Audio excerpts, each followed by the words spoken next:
Hello everybody, welcome to my studio. Thanks for watching. Right, before I begin, don't forget to like and to share and to subscribe. Right, what am I going to be showing you today? I will be showing you a clip on corruption. The question is, can Africa overcome corruption? So it's very interesting. There's a study that was done by Dr. Kweku Opong-Oguyang from Ghana. But he did the study in America, University of California, USA, and he did a study to find out if, to try and actually reduce corruption. So what he did was the government of Ghana increased the wages or the salaries for the police, because obviously in Ghana there's a lot in West Africa, and not only West Africa, sub-Saharan, there's a lot of bribes. Wherever you go, you'll be traveling, you'll be stopped maybe like 5 times or 6 times, just silly questions asked, and they require a bribery. So the study was done in Ghana. They actually increased the salaries for the police, to find out what they expected the bribery to actually stop or reduce, and guess what?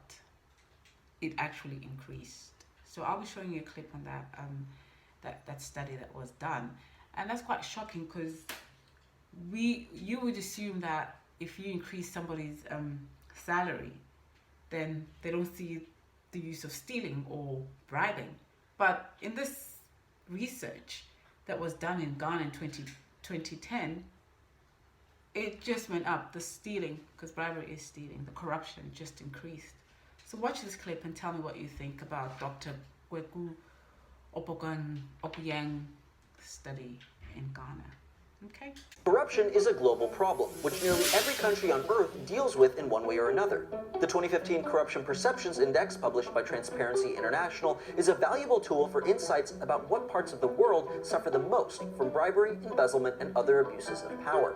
In particular, one region that stands out is Africa, specifically the Sub-Saharan.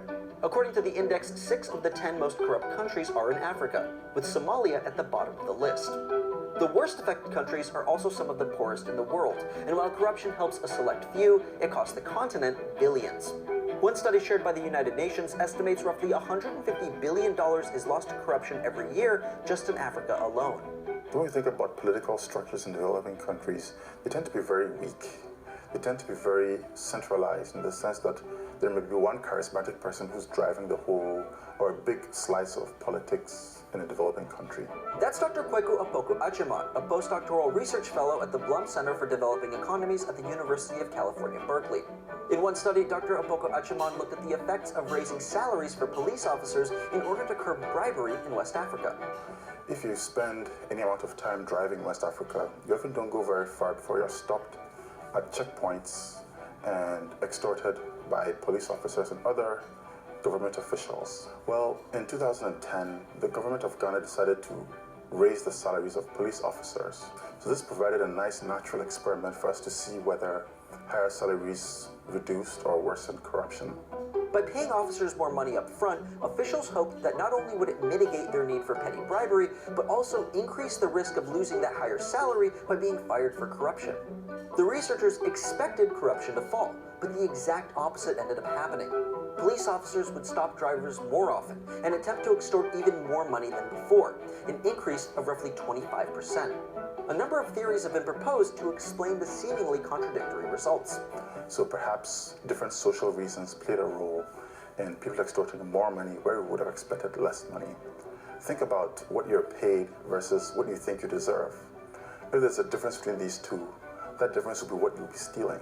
Part of the reason why it had a worse effect is that we think that for police officers who are extorting the money, when they were better paid, their sense of self-importance was exaggerated.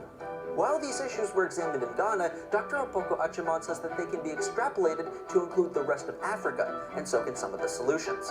One of the biggest efforts has been to increase education, both overall and about the prevalence of corruption.